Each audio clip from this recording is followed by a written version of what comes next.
ভাই পৃথিবীতে তো ভাই রাশিয়ার চেয়ে বেশি ঠান্ডা আর নাই। না, রাশিয়াতে গেলে কোন ধরনের জ্যাকেট পরতে হবে, ওগুলো হবে আপনার কাছে? অ্যাভেলেবেল আছে ভাই। দেখান তো ভাই একটু। এগুলো ভাই রাশিয়াতে কাভার দিবে? রাশিয়াতে কাবার দেবে তো 100%। আমার তো ভাই মনে হচ্ছে না ভাই। বাংলাদেশে ইউজ করলে চুল পড়ে যাবে ডাইরেক্ট। শিওর? শিওর। কিন্তু পড়তে হবে রাশিয়াতে, যে রাশিয়াতে পড়তে হবে। রাশিয়ার ঠান্ডা কাভার করবে। হ্যাঁ, ইউরোপ কান্ট্রির যে কোনো মানে আপনার শীত প্রধান দেশে এটা ইউজ করতে পারবে। ওকে, আরো আছে কালেকশন?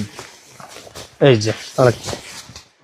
যত মাইনাস টেম্পারেচার, যত মাইনাস টেম্পারেচার, ভিতরে থার্মাল সোয়েটার ইউজ করার পরে এটি সাইজ अवेलेबल হবে? সাইজ আছে अवेलेबल।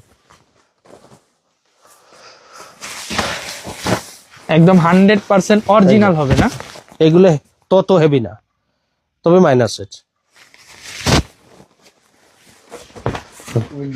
উইন্ড ব্রেকারের মতো না, কিন্তু মাইনাসের না? হ্যাঁ, এখানে যা আছে সবই তো মাইনাস। মাইনাস এর, তবে 100% ওইটার মতো অত হেভি না। ওকে, ক্যামো প্রিন্টের মধ্যে না? হ্যাঁ। এগুলো নিতে কোথায় আসতে হবে ভাই? মিরপুর 1 দক্ষিণ বিশিল বড় মসজিদ 6 নম্বর রোড।